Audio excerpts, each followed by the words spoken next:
Hello, friends, and welcome to Worldbuild with us, the podcast where we create fantastical worlds with help from you, our listeners.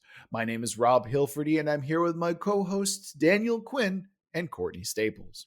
On today's episode, we're kind of chilling out today, guys. Normally, we'd be doing shout-outs to patrons and building your worlds, but today, due to some scheduling things, we're just going to do a cool little... And because y'all have been asking for it, we're going to be doing a world building jam where we basically roll everything randomly and create worlds on the fly as a cool little one shot. We've done this a couple times before. You can always go back and listen to those episodes.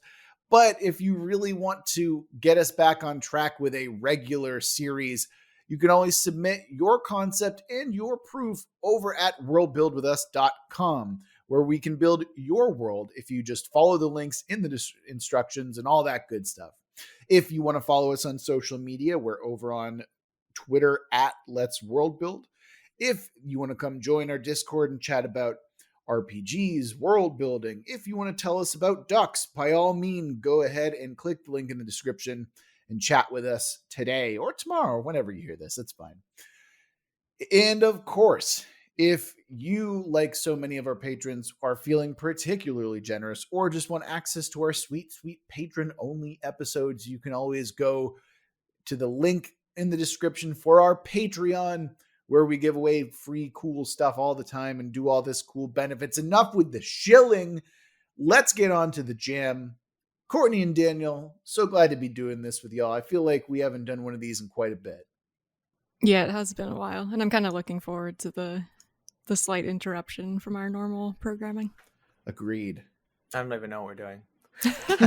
We'll figure it out. It's Daniel literally just shows up like a movie star, like hungover. Like, so what am I doing? What are my lines? Okay, cool. Yeah, basically. And, like, that's basically what happens. It's so true. That's literally the truth. All right. So for new listeners, if this is your first world building jam, the way that this works is we're going to do 2 or 3 world building jam sessions where we roll some dice, randomize everything, and then create a scenario or setting based on those dice rolls. So the first thing that we need to figure out that we're focusing on is the genre, which is going to be Golden Age superheroes. So that can mean, I will also extend that to Silver Age superheroes as well. So we're talking early 1930s superheroes. We're talking maybe all the way up until the 1950s.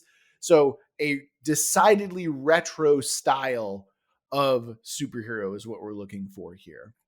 Next, we're going to be doing the theme, and the theme today is going to be something forbidden. So we've got our theme, we've got our genre, and the first thing that we're going to be focusing on within our Golden Age superhero setting about something forbidden is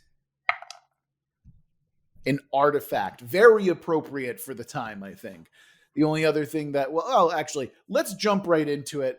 Daniel, I know that you hate Golden Age superheroes, so I'm actually going to start with Courtney today so we can maybe ease into it a little bit more. Since when did I hate Golden Age superheroes? You hate anything with a cape, Daniel. Don't even get me started. I love superheroes. Batman's my favorite superhero. Courtney, what are you going to start today?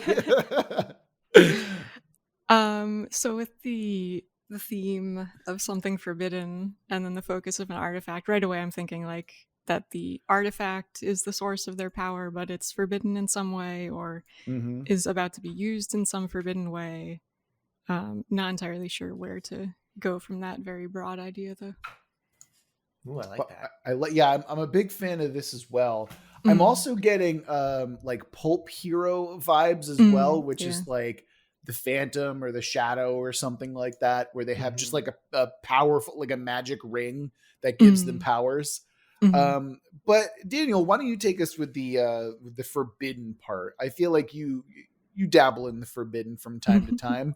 What are your thoughts about all this? My version of the forbidden is Coke Zero and whipped cream vodka. That's not forbidden, that's just cursed. But anyway. It's delicious. It's delicious. Yeah. Well, so my thoughts, you said 1930s, which made me think, or at least that those decades side by side, makes me think of something Cthulhu-esque, and forbidden makes me think that. Pulp also makes me think that. So I'm wondering if perhaps there are some kind of weird implications with a capital W to this object, or perhaps the nature of their powers. Interesting. Ooh. So we're talking Cthulhu heroes then, like Cthulhu powered heroes, which actually occult heroes basically, which I'm super into. I like this idea of like an entire superhero noir setting that is like, yeah, we fight the night, but we're also in danger of becoming it very often. Yeah. Especially since you said the shadow, which is a really cool, like the what do you call it? The aesthetic of the shadow is really neat too. Agreed. Yeah. It's too bad about Alec Baldwin, in the movie and stuff like that. But I agree. Yeah. But yeah, I do like the idea of like if there's some supernatural, weird, bizarre force that's sort of endangering the Earth or whatever planet we're on, and in order to combat that, people have to embrace these like dark, weird superpowers that kind of make them verge on the edge of like going over to that side, so they have to like keep that balance going. So it's like this object is some form of incursion upon our existence, in the sense that it's alien, not literally alien, it's alien to us, and we have to adopt its powers in order to combat whatever's arisen because of it. Yeah. I'm also thinking that it might be interesting that you can't like find an artifact and then find another artifact and then mix and match those powers together.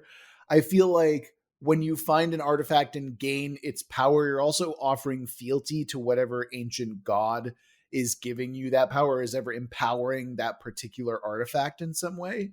So it's not like you can go artifact hunting and become like an all-powerful like god being by being like, hey, I've got 7 rings of power, like this is not what we're going for, I wonder if I like the idea of it being a singular thing. So I wonder maybe if it's possible to splinter it apart.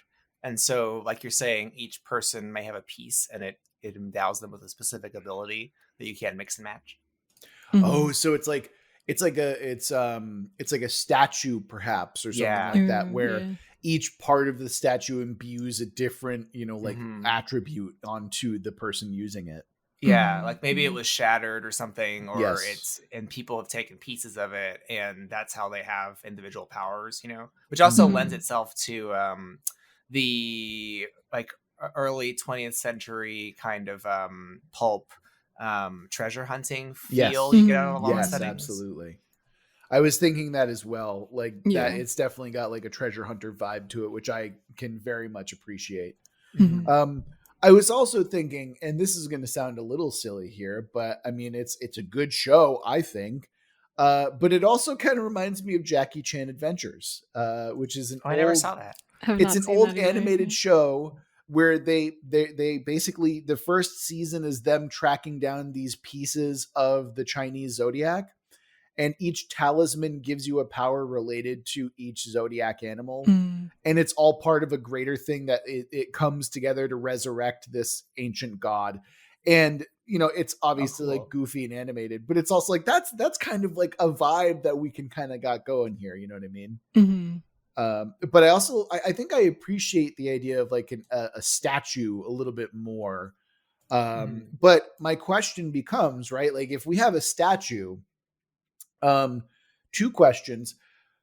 Number 1, how do we prevent it from getting broken up even further and imbuing some of that power? And number 2, what happens when you bring all the statue pieces together? I have a feeling that maybe it's not fully broken, like you're saying. Like, let me take a step back. I have a feeling that the suggestion of a statue makes me think of something cultural that's been recovered or lost. So I wonder if like the discovery of the statue is part of what precipitated this. Like it was something from the past that's been unearthed or something, like from maybe previous culture, rather than it being your classic, this is an alien thing from Cthulhu. Mhm. But to answer your question, I wonder if maybe like either the bad guys or someone has the majority of it, and the Mm. pieces that are being recovered, the heroes have collected these pieces, or maybe the main statue is someplace either inaccessible or dangerous. Ooh, interesting. Okay. I mean, we can do something like these are pieces broken from a statue, and the original statue where these pieces originate is like on a completely different, like Oh, dimensional play. Like it's in the yeah. Dreamlands, basically, right?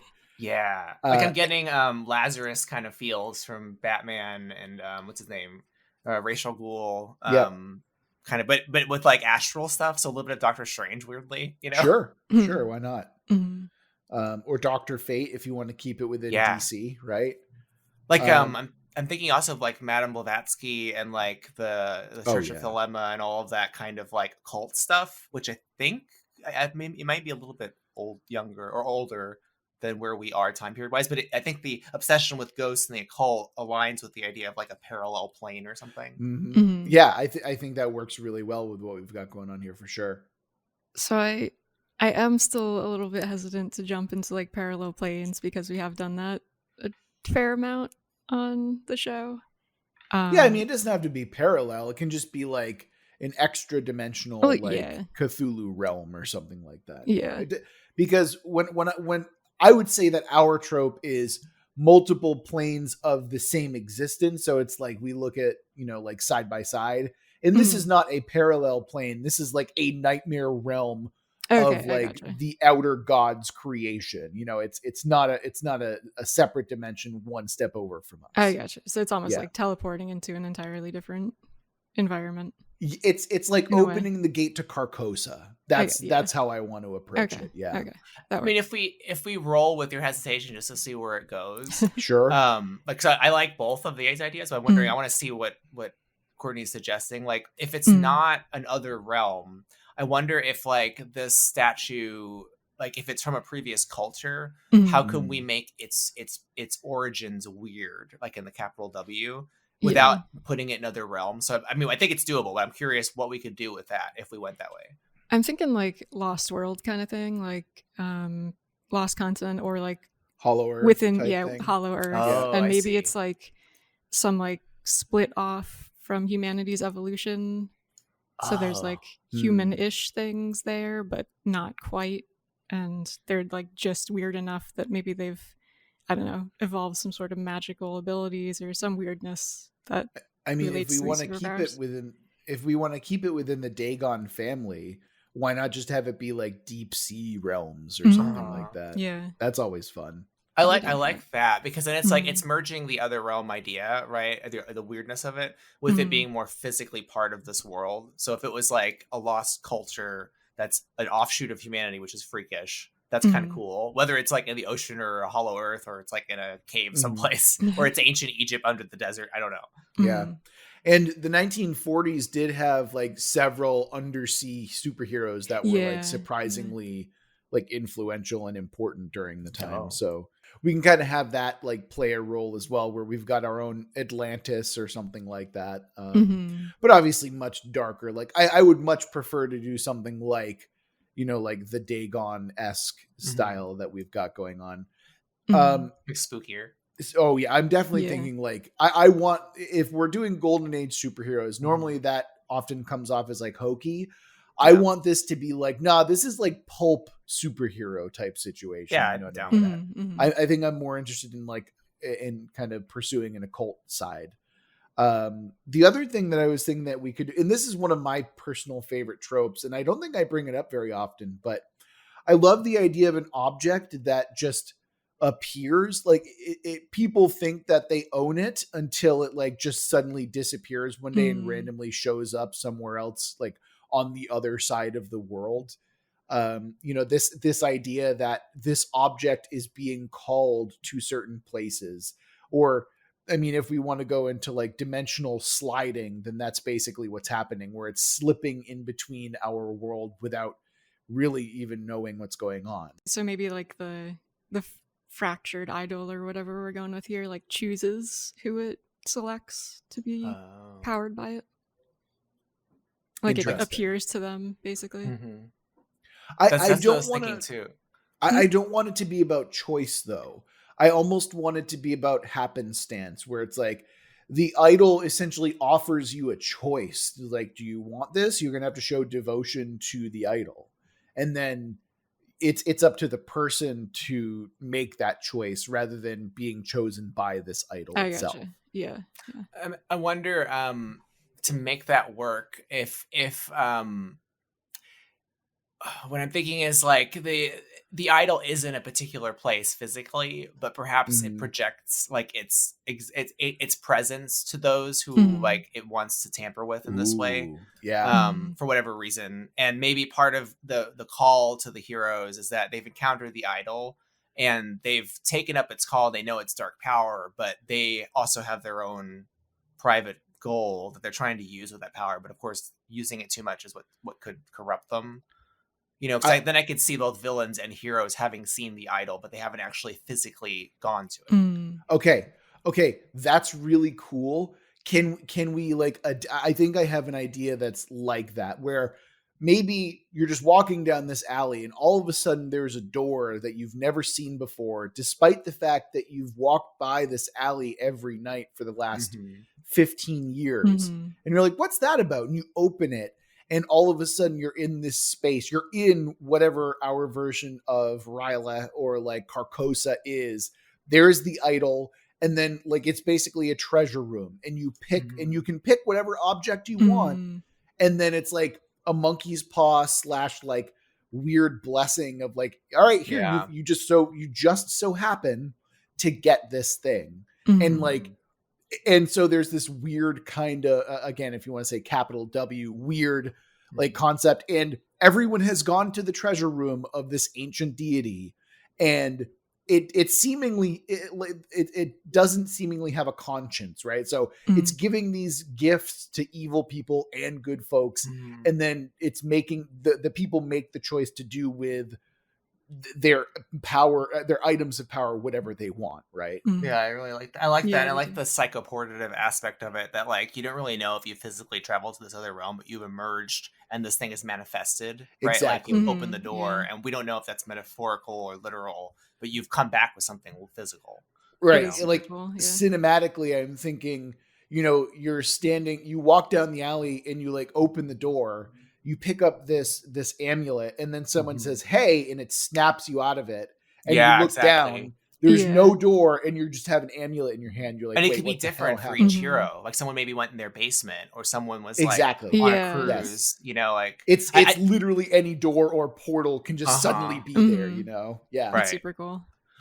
One thing I think would be neat if we want to call back to the Lovecraftian feel of Discovery is I think something must have precipitated these doors being openable now, and the being or whatever it is reaching out to people. And I wonder if there was like an expedition that precipitates the story, perhaps to where this artifact actually is, and their doomed expedition is like what opened the first door that now invites, because now it's in the world and knows of the world again. Okay, all right. Cool. Yeah. I've got an idea here. So the expedition that opens it, it's like, okay, there is a portal that, or there is, and I mean portal not in like a magical sense, but in like a physical, it's like a door or something, an actual like that, right? Giant door or something, right? And so the first portal is open, and there are these massive, like, I'm thinking like antediluvian style, you know, where it's like immense. And like maybe like made of some kind of weird stone, all that non-Euclidean. Yeah. So like they get beyond the first portal, and then that's where the conflict happens. To be clear, sorry. It's what? Non-Euclidean is Riemannian, to be clear. But sorry, well, I didn't mean to. Of course, yes, obviously. Thank you for tossing your actually into the podcast. I appreciate it. But so we get past the first one, which opens the door spiritually, right? It is like you're opening. You're allowing this presence to seep into the world. That's what opening the first portal does.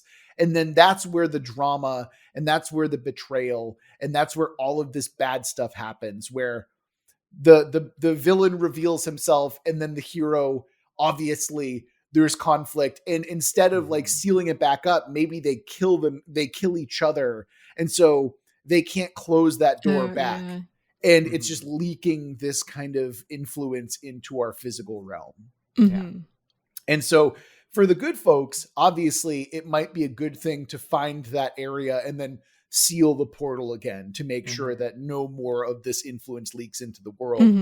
But to others, it's like, I don't care about that. I enjoy having superpowers. And it might not be even an evil thing necessarily. It's like, they might be able to justify it in saying, I feel like I'm doing more good with these powers than not. Right. Yeah, I mean, you end up creating too a mystery, which is essential, I think, to pulp. Like you have heroes who don't understand why they've all found this door, and so they've got to figure it out. And I also like the idea that you said of in the expedition, some sort of betrayal that creates the initial villain, and that villain is trapped beyond that door in some way. You know, maybe that villain is helping to reach out to people too. You know, maybe the god isn't necessarily the one that's trying to corrupt people.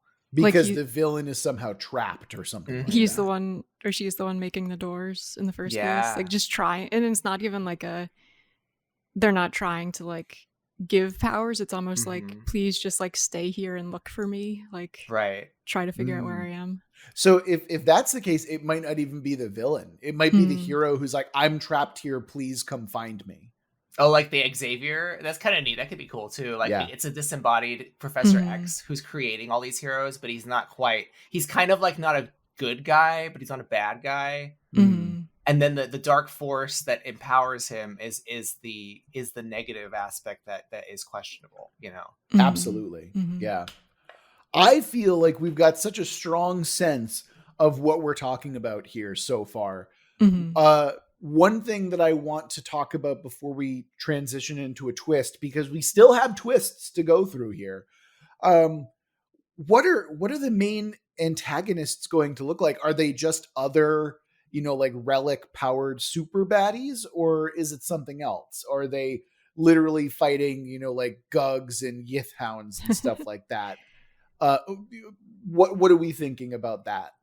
I mean, it could be a mix of like baddies with relics, and also maybe having this rift open has allowed creatures from below to like start coming up and terrorizing humanity. So that's also what they're fighting against, trying to like preserve the peace, essentially. I like that. Sure. Because they could have both like creepy monsters, like you said, and regular people who have become villains. Absolutely. And of course, then we can get it. And this is the thing that like modern readers often forget. Comic books have always been hyper political, like literally always. There are early Superman comics of him talking openly about political corruption and him fighting corrupt landlords. Like that is instilled within the genre and like is a major part of that kind of subgenre, right? Like that's what it's about. And I think that we could easily add in some stuff like that. Like maybe we can add in a subplot about like union laborers on strike or something like that. And then there's like the union busters just so happen to be empowered by Cthulhu or something like that. Just tossing it out there. I think that kind of stuff is really intriguing and fun to me because again, historically it often gets lost in the books where it's like, no, in the 1930s, there was this massive push for socialism that we just forgot about or gets buried beneath the literature and like the glitz of the Gilded Age, essentially. I mean, on the subject of villains and also a political angle, I can see there being some sort of organization that's trying to figure this out as well. Maybe it's from the government, maybe it's a private organization that's trying to collect artifacts, kidnap artifact users to understand the power. That would be, so you have kaiju monsters, you've got bad artifact user villains, and then you could have like government agents, or corporate agents. I don't know, whatever organization. I mean, to your point about like politics, like one of the superhero movie shows I loved growing up was like the X-Men cartoon. The original one, I guess is the 90s one. That one really brought to bear the kind of 60s civil rights ideas that were, born in the comics, which I didn't grow up with. So that's a good question for us too, is like, once we have this twist and we figure this stuff out, like, is there a theme like a political or social theme we can attach to it, and how would that change the stories? Great point, Daniel. Also, what are you talking about? The X-Men have never explicitly been political ever at any point during their run. I don't know what you're talking about. Of course. I've never read a comic book. Of course. What are you talking about? Like, I learned all my comic stuff from the cartoons because I was not a comic book reader. So that's where I got my stuff from. I was the obnoxious kid in like 4th grade who had like the Fleer cards and stuff like that, and learned what the word omnipotent meant because I was reading what is it? The Infinity Gauntlet series by Jim Starlin at the time. Jim Sterling at the time. No, Starlin. Yeah. Anyway, let's get to the twist. Yes. I feel like the twist is a good place to be right now. So let's roll the die and see what we end up with. All right. So our twist is kill or revive a major character. I think my brain immediately goes to one of the villain or hero that died during the initial opening of the portal. That because literally those are the only characters that we have right now, and they do seem major. So I think that works pretty well, all things considered. Agreed. Oh, what if the villain, in an effort to come back, sort of puts themselves into one of the horrible creatures? Oh. And like that's how they regain their physical form, because they're like desperate to like escape where they are that they're like, fuck it, I'm just gonna put myself into this freakish monster. I freaking love that. Yeah. I'm also thinking like, as there's an alternative to that, and hear me out. Maybe they imbue themselves into one of the magical items, and the more that person uses that item, the more the Lich's phylactery kicks in, and so they start becoming that other person. And if you want to really crank up the body horror aspect of that, oh boy, that can be pretty fucking brutal, especially if it's like the gender switch happens and you're literally like sloughing off parts of yourself. Like, how horrifying is that? You can have both. Like, I like the idea of the Jekyll and Hyde guy corrupted by the artifact, but I also like the idea of someone literally putting their spiritualness into a giant kaiju, escaping into the world. And what if we do it like flip it around? So like the villain is trying to take over a person, and the hero is. I'm so glad you said that, Courtney. Yes, absolutely. So the villain is like kind of like subtle and like sneaking in basically, and the hero just fucking like bursts out of the ocean as like some it's creature. Like trying to warn you with its 17 mouths, and it's like wait. So hold on, can we step back? Just I want to make sure I have the details right. So we have an expedition group go into the portal originally, open the door. They betray each other. This is the hero and the villain, right? The main hero and the main villain. So the Xavier and the whoever his parallel is, the Magneto or someone. I don't think a Magneto works in this case. So let's I know. go with I was Mr. just trying Sinister. to think of some. Yeah, Mr. Sinister, someone evil, because Magneto I actually like. So you should like Magneto. I love right that. He is my fucking favorite dude. He is my favorite dude in X-Men. Okay, so anyway, so Xavier is the good guy. So that means he's the one who put himself in the beast and is escaping into the ocean. Whereas the villain, who maybe they're both murdered, the villain is the one who's reaching out to the other heroes, and he's the one giving them pieces of the statue because he wants to take over one of their bodies, or maybe all of them at once in the end. That may be his plan. So now you've got heroes who are like, they've got to listen to the giant kaiju. That's their sensei. It's a giant fucking kaiju. And you have the evil Professor X, who is like sinister, like giving them powers and talking to them from the shadows. Wow, this is dope. I love that. Yeah, I love this concept. It's super creepy too. Like you gradually start hearing this voice in your head, and you're like, "Am I going crazy, or is this actually happening?" Oh man, that's great. Yeah, this is really good. This is really, really good. I love this so much. And again, when you put it all behind like a superhero veneer, like that's even more fun to me, you know? Because it's like, oh god, that's good. That's really fun. Okay. I'm also just thinking of like the Order of Dagon are the good guys for once, you know, because Yeah, it's like right. this massive undersea monster is like, guys, no, seriously, we've got to stop. I'm your We've got to friend. stop. I can imagine the opening episode might be the heroes who have adopted their powers, right? They're just learning their powers. Mhm. And this fucking kaiju attacks their city. And they've got to fight it, right? Because it's rampaging, it's trying to get to them, but they don't realize it's not attacking their city. It's actually trying to stop something that's going to attack their city. So Ooh, they're yeah, engaging yeah. with it. Yeah. And then some other fucking crazy thing happens that they have to deal with, and they actually ally with it, you know? Yeah. Can we de-kaiju it as well? So like when you say kaiju, that's like stories and stories Yes. tall, right? Exactly. I want something monstrous, but maybe like a gorilla into half in terms of Can size. it grow and shrink like Apocalypse? Mm. Because I want it Sure. to literally knock over buildings in the beginning. And then, like, when they fight it and they knock it out and they have a conversation with it, like, shrinks to normal giant size, you know? Okay. Also, Because that's the craziness of it. Imagine the costumes that are here. So Yeah. Oh yeah, it's great. I'm thinking like you're basically 2 steps away from Indiana Jones, and it's Yeah. like, all right, there we go. Mhm. That's what we look like. you With know? powers. Uh-huh. Oh, I also don't want to lose sight, too, of I think the government agents are a good wrinkle to add. Mhm. And I don't know if Yeah. they should be corporate agent, because that's why we need the theme first. But I want Mhm. this, like, third-party agency, right, that's trying to solve this, but they're not necessarily the good guys or the bad guys. Mhm.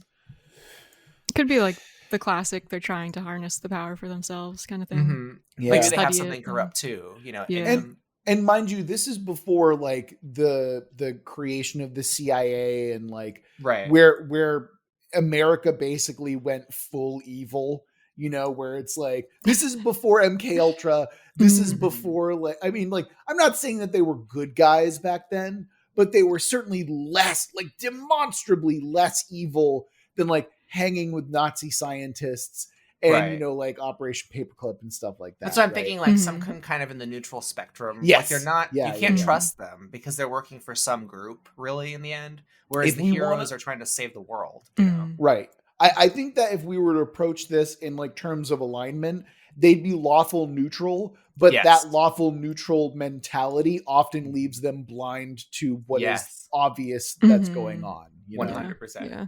Yeah. All right. Ooh, I love that. I love that so much. It's so good. Oh Mhm. man. Mhm. Okay. Somebody steal that and do something with it, please, because that sounds fun as hell to me. I'm going right to steal now. it. Next chance I get, definitely make an OSR game out of that. That I'm does sound really fun. curious to see how OSR handles supers in Uh-huh. general. So that's I want to that'd do a be variant. interesting I Yeah. want to do a see. supers variant where, like, stats are a little bit different, but that's on my, Mhm. it's on my list. Supers variant. Daniel, your Sounds list fun. is it's so long, fucking, Daniel. it's fucking years long at this point. I got to I do the know. sci-fi variant first, then I can do the supers variant. Oh my god. All right. Okay. I feel like we found a good place to stop with our fucking dope Cthulhu occult hero superheroes from the 1930s. So I think it's time to roll some more dice and see where we go with the second part of this jam. How do we feel about that? I mean, the one thing we didn't do is talk about what social justice issue, like, this superhero thing is connected to. Because usually, the Yeah, theme There that is we're one. going for. Yeah. Okay. I mean, like, the easy one I think is climate change, right? But I feel like we've done that a lot. yeah. Yeah, I agree A with that. more prescient one right now is abortion rights. But then, okay, how do you make that to superheroes? So my thought is, you know, the legal basis for abortion rights, at least in some discussions, is like privacy rights for the individual and control over your own body. So maybe there's something we can do with that. I feel like the bodily control thing could definitely play a role, especially if like the villain figure that we have is trying to like Mm-hmm. enter people essentially and like take them over. That's what I was Oh, thinking yeah, as well. Yeah. yeah. Like thematically, that is fairly Mhm. appropriate to what we're dealing Mhm. with here. Yeah. Mhm. And the agency kidnapping people, you know, and Yeah. experimenting on them. It's all, maybe body horror is a big part of how it's presented, you know? Yeah. absolutely. I like that. And of course, we can deal with like the prescient, you know, like problems of the age, which is, you know, like feminism as well, like not Yeah. doing so great back Mhm. in the 1930s. Yeah, y'all, Exactly. you know? Yeah, you can Yeah. focus on that. Yeah, like ramp Yeah. it up. Yeah. Mhm. Ooh, can we really just nail this home and say the main villain is a man and all of the heroes who are able to access this door are women? Oh, Like arbitrarily make that the thing, and so like That's it's a lot more cool. thematically appropriate. Mhm. I like he's- that. he's trying to control them through these literally yeah. controlling them through this, like, and that's like a deeper metaphor for, you know, political control. Yeah, maybe he's even doing that on purpose because he knows that they won't be taken as seriously as men would be. Yeah. And then, oh my god, that's perfect. Yeah, that works really well. And then when you add in the government, it is even a little bit more sinister element compared to how it used to be. Maybe they have a breeding program, like they want to try and replicate their powers. They think it's genetic. I was just thinking that. Yeah, that's horrifying. Yeah, that is genuinely. Oh man, that takes it to the next level. I think if I were to run it, I would probably tone down that part because like that's pretty fucking dark. Even for it would be like everyone has to make a female player character, which is kind of cool. I think. I think that part is actually really fun. Like, I like it's that all women, like superhero team, you know, and the monster is also a woman, the giant monster, right? Yeah. And I mean, it would also speak to, you know, like, what does the power dynamic then look like, and how threatening are these women to general like change and stuff like that? Yeah, it's like they're going to be looked at, you know, like they're these masked vigilante women. Like, oh, that's even scarier to the authorities, cool. You know? Yeah, they're definitely outcasts, you know. Oh hell yeah. Yeah. Oh man, they're just hysterical. Need to be locked up. How many of them have been lobotomized? Like, seriously? Yeah. Maybe that's what the government's doing. Jesus. Yeah. All kinds of experiments on them. Wrong. Yeah. Actually, there is so much interesting role play that you could do if you were to run this as like a role playing game, because then you could be like, I'm playing like the daughter of a very powerful political entity, and like I literally cannot get caught, or I will probably be like stripped of all autonomy and probably lobotomized like Jackie. The archetypes for an RPG alone are just great. Huge, you know. So they're ripe. Rosemary Kennedy, right? Sorry, yes, Rose. Yeah, I said Jackie, didn't I? Yeah. No, it was Rose. Yep.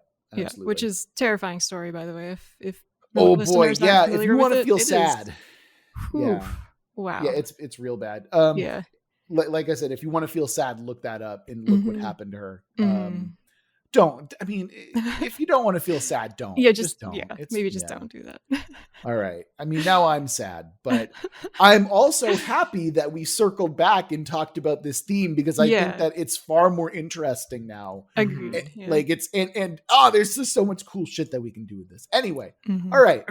The only thing I would add is, like, usually, like, from a world building or a creative writing perspective, like, my advice has always been like, don't think about the theme, build the thing, and then the theme will arise. But in this particular case, I think the genre demands that you consider the theme, because superhero justice is about justice, right? Usually. So then you've got to figure that out. Whereas, like, if you're writing some other story, the theme might come after you have all the ideas in place and you don't want to force it. But here, I think it's really helpful because we just transformed the thing to the next level, I think. Absolutely. Yeah, agreed. And I mean, what you always say, and something that I often like tout as well, is you don't want to hit someone over the head with your theming, right? No 2x4 and I feel like justice. Right. Oh yeah, right. And I think that with this in particular, you can do it in so many interesting, nuanced ways that like you like they can see the 2x4, but they don't necessarily get hit over the head. And it's fun. You know? Like the superhero makes the 2x4 fun. Yeah. Like you kind of want to be hit with it, because the heroes usually has a name that's ridiculous, but it's the intricacies, like you're saying, that get you to accept that kind of crazy premise. Yes. Yeah. And I think with superheroes, like it is often like, do you get it? This is an allegory. And I think like in that way, it's actually totally fine, you know? Yeah. All right, we need to move on. Yeah. Like we could literally just do an entire episode about this setting, but we should try and get one more in there, because I feel like there's some gold. We're just waiting in those dice rolls, right? Let's do it. Okay. Yes. So roll number 2. The genre that we're going to be working with is... Okay, I have to re-roll that. It's occult detective. We basically just did the exact same shit. So we're just going to do the same thing, but from the government's point of view. Oh yeah, that's okay. There we go. Courtney, we did it. Yep. Courtney did it in one roll. We don't need to worry about anything else. Okay. That was fast. The fastest world we've ever built. Okay, the genre that we're working with is... Okay, this is adjacent, but I think far enough away. We're working with capital W weird fantasy here. And I know that we had a little bit of that in the previous one, but I think that we can definitely shoot off in another direction here, especially when the theme is growth and expansion. And the first already, and then the first thing that we're going to be focusing on is a moment of triumph. So we had Courtney start us off last time. So obviously that means that Daniel, you're going to kick us off with this one. We've got weird fantasy, capital W. We've got a theme of growth / expansion. And then we've got a moment of triumph as the thing that we're focusing on. So kick us off, Daniel. What do we got going on here? Weird fantasy. So to me, that's something like in the realm of like a Dying Earth or like Conan, the weird stuff in Conan. I was going to say Conan's definitely more sword and sorcery. It's sword and sorcery, but I'm thinking like the kind of the reinvented ones of it. Oh yeah. And expansion. What's that one again? Growth and expansion. Growth and or expansion. In a moment of triumph.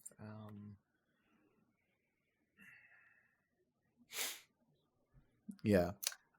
I want to give it a setting that's odd, right? So I don't want to go in the direction of like something like a Dying Earth or something like a what's it, Terry Pratchett kind of weird. Yeah, I know that's not capital. Street Station, for example. Yeah, or Perdido Street Station. Like I know that's not quite what it is, but you know what I mean. Like it's kind of bonkers. Like I don't want to go to that realm. So maybe we can also set this like in a modern day thing. Okay.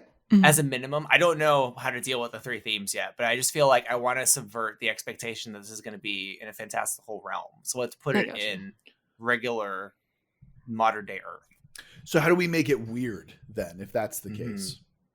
So with a theme of growth and or expansion, immediately I was thinking like fungus, like fungal growth, which is also pretty weird. I don't know where I was going to go with that, but that's just what popped into my head. It's a little game called The Last of Us, Courtney. That's where you're thinking. Yeah. I'd like to avoid zombies, I think, but I agree. And technically they're not zombies, I think. They're just, No,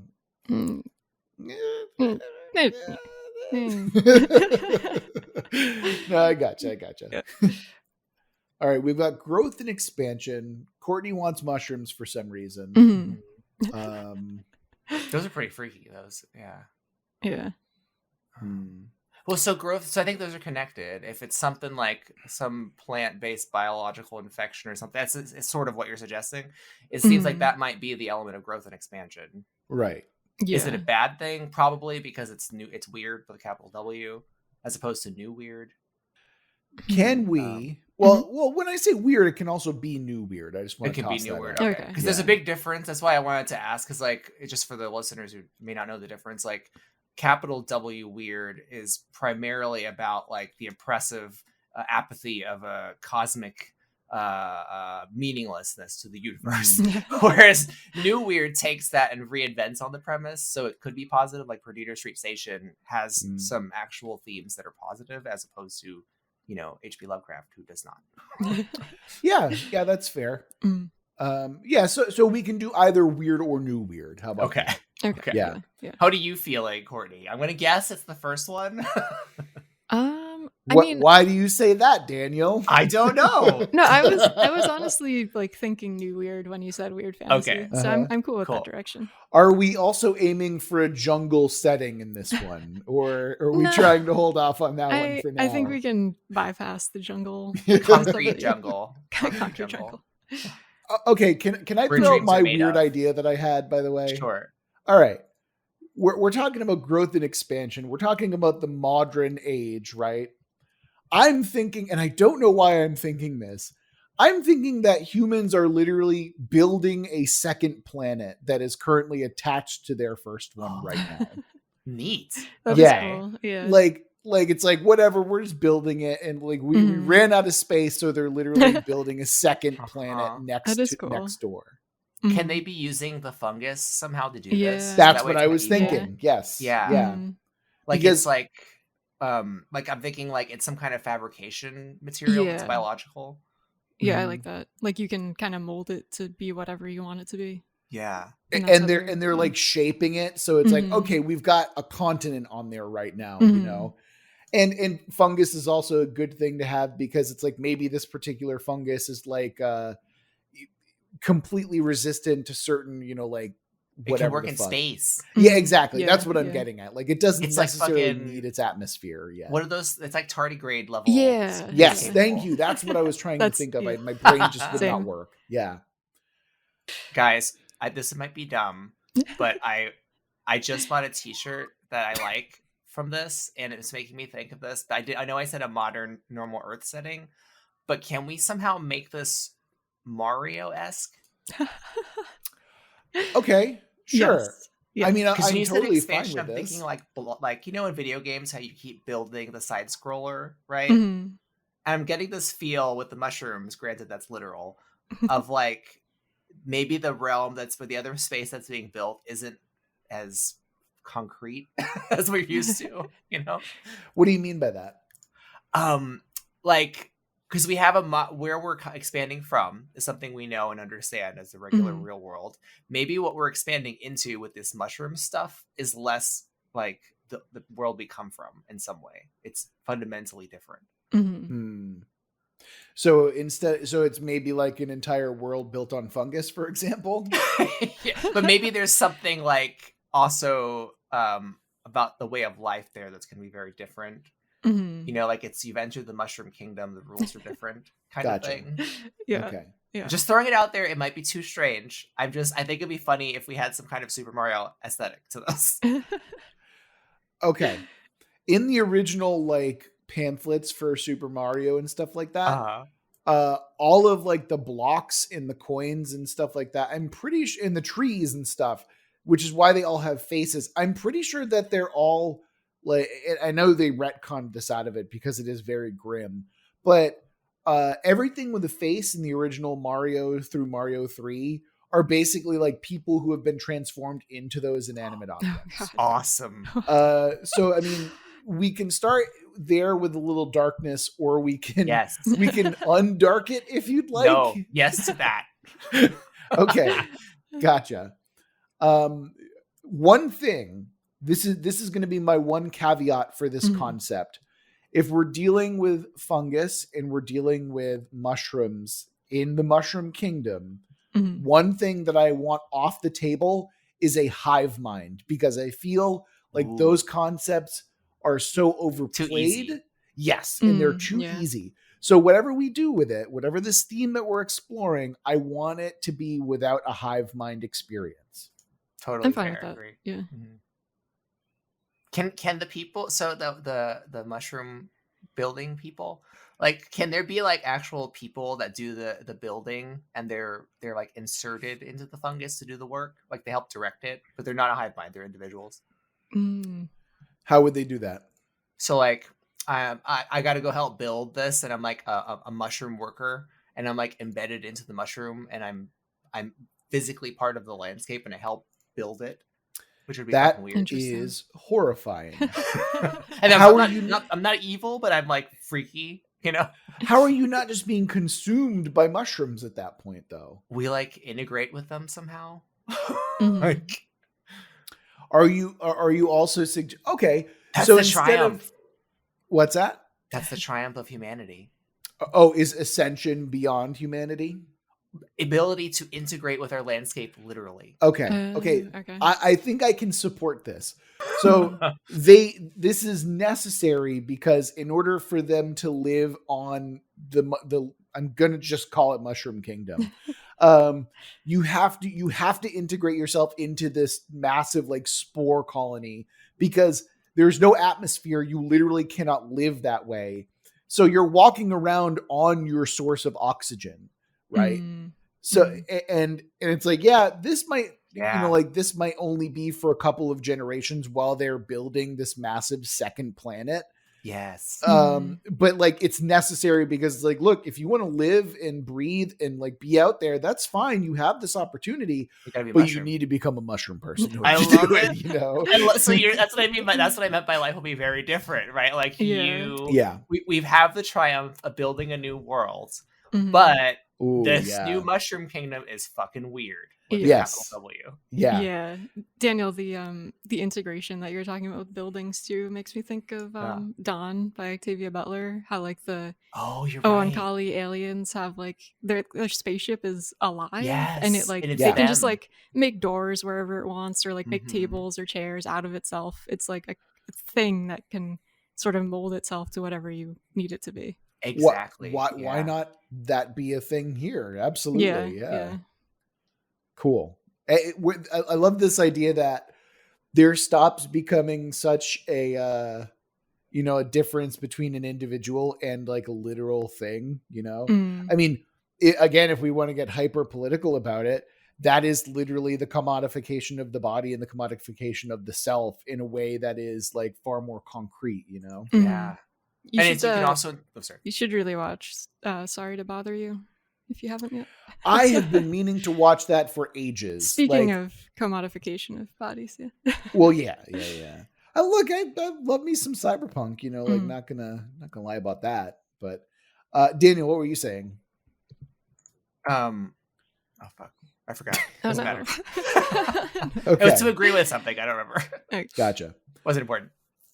I feel like, as weird as it is, I feel like we're ready to move on to the twist on this one because I feel like it might give us a little bit of direction that we might need to kind of explore this a little bit further, right? Yeah, I think so too. Cool. So we're going to throw in the twist, and that twist is... And the twist is roll another theme and combine it. Ooh, okay. Interesting.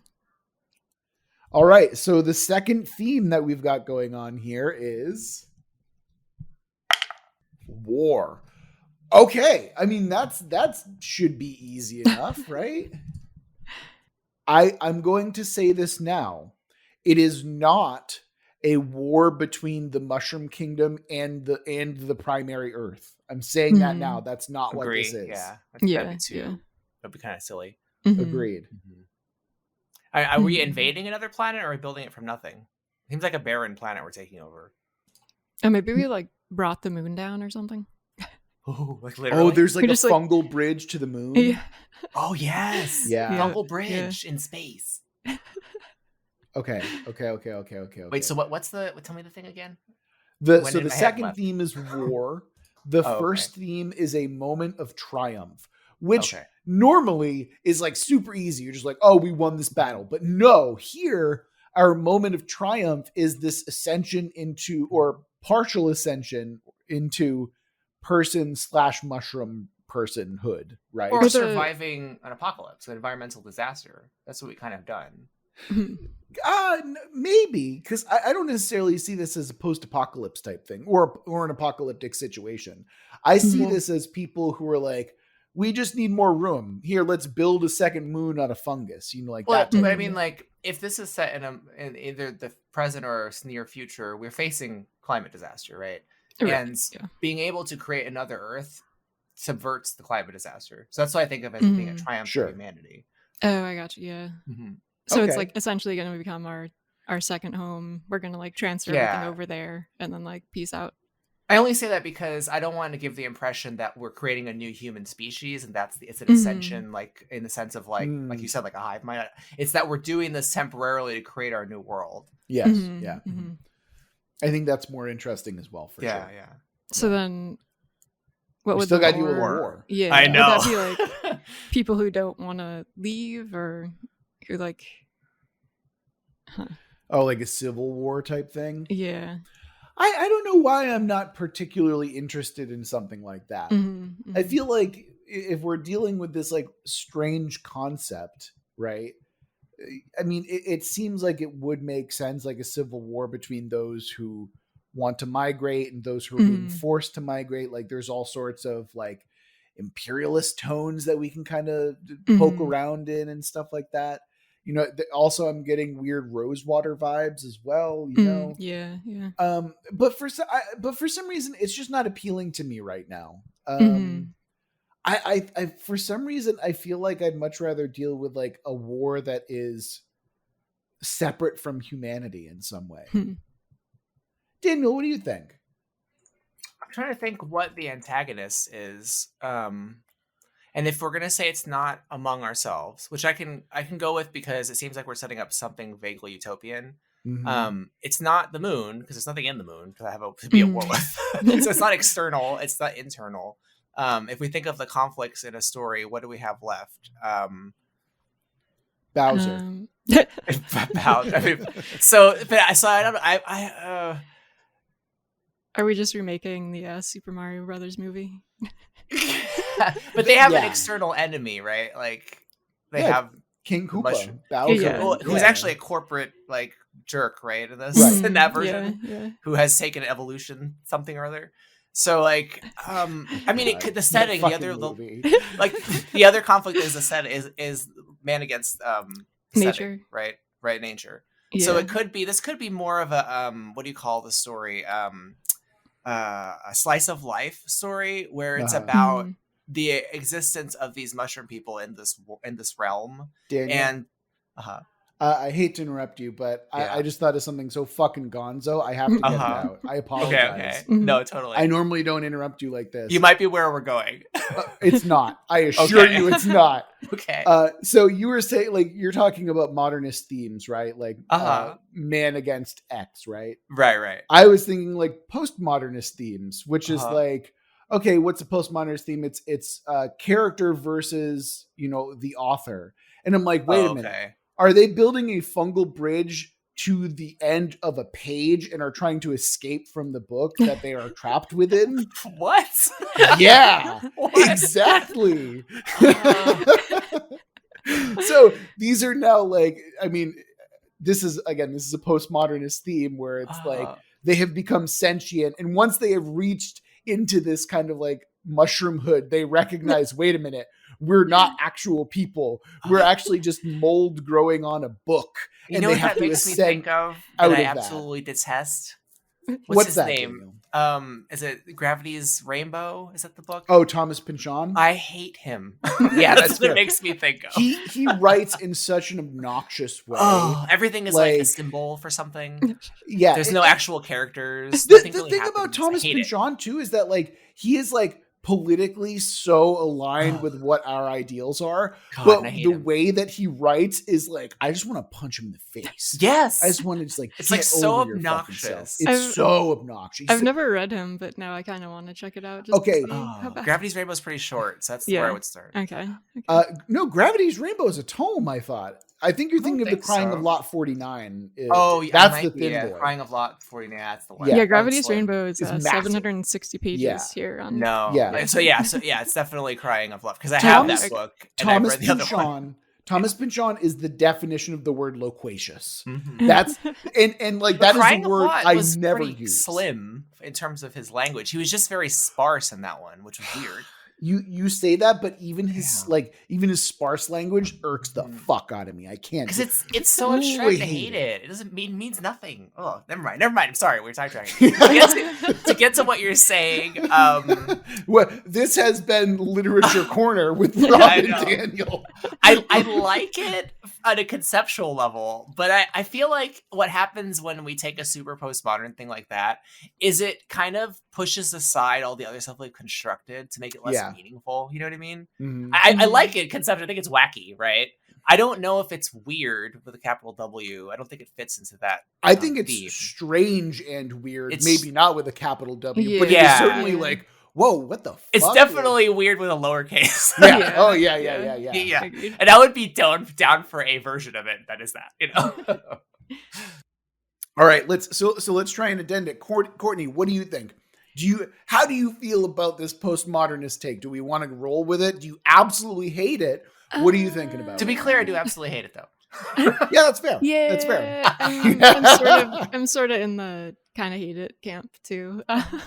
Sorry. I mean, I do think it's like interesting, but I feel like it's just not quite for this Yeah. You Worldbuild, fuckers I need guess. to read some Frederick Jameson, god damn it. I mean, going back to what I was saying, though, what I was trying to say is, like, if it's man against the setting, then that would mean that maybe it's the rigors of having to develop the moon. And if we didn't make it a big fantasy war thing, it could be a war of, like, the slice of life, the society, the new society living there. It could be a very small story. Like, maybe there's some humans that actually are among them. Actually, well, they can't actually be there because they can't survive. So maybe it's like, what is it to build a family on the moon as mushroom people? You know, it doesn't have to be war in the scary sense. It could be a war between two HOAs on the moon that are mushroom people. Okay, see, now that I'm more interested in. Yes. Yeah, that's what I mean. Yeah, Like, make it small scale, right? Fucking Okay. HOAs. You hooked me back Me too. in. Yes. Fucking hate HOAs. So it's like, what if it's like there's two neighboring HOAs that are at war with each other, and they're moon mushroom people, because that's the new world. Oh, and that is so strange. Yeah, absolutely. Okay. Also, for any listeners who don't know what an HOA is, it's homeowners association, and they're generally just like The worst. like micromanaging your property kind of organizations. It's terrible. Yeah, Just the absolutely. worst. Yeah. Daniel, we're rolling with that concept. Yeah, I want to go with two warring HOAs. I hate HOAs. Kids, if you're gonna buy a single family house, now you can't avoid an HOA when it's a condo, but if you're gonna buy a single family house and it's in an HOA, don't do it. Yeah, just don't. Daniel, you're talking to people who have no chance of buying a house in their lifetime. We never think know. we're in the clear. We never know. There's always a chance that the housing market will completely crash and during the cyborg wars of 2045, everyone will be able to buy houses again. Yeah, exactly. yeah. In 2045, when our podcast is popular, Exactly. You're gonna look back on this comment and go, "Wow, that flesh bag was right." I can't believe they predicted the Great Mushroom Migration. Yes. Oh my god, this is so ridiculous. See, this is also why I love like our random world building jams, because they're just, it's like a completely different like chill ass vibe, and I love it, you know? Yeah. So what would mushroom moon HOAs be arguing over? I mean, it's got to be a shared space, right? It's because that's the only thing where it's like, no, that's your responsibility. No, that's your responsibility. And it's like they fight and bicker over like a shared yard or something, or a shared like green space or something like that. And green obviously being like in big fucking quotations there. But, yeah. I mean, I would say anything that we would fight over as a normal neighbors, right? You could just extrapolate that to the weird.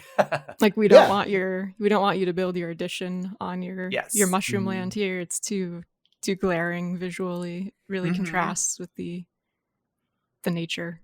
Your spores are getting over my fence, you know?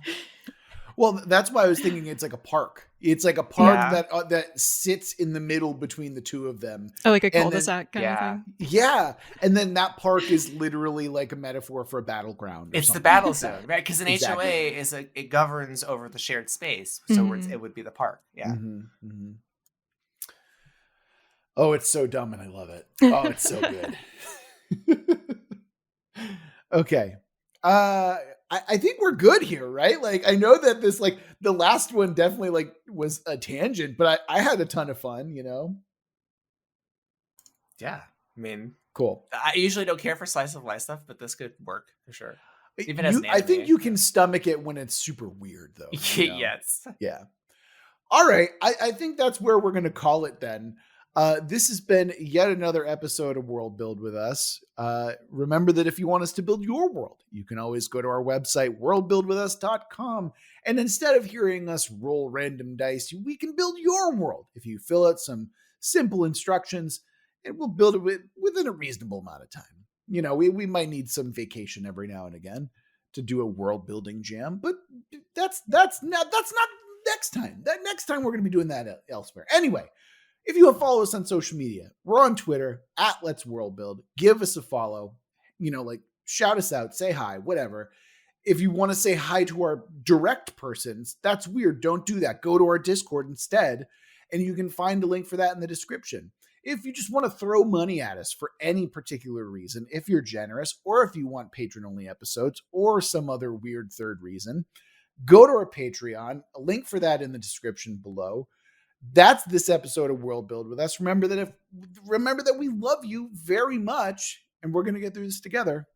Until next week.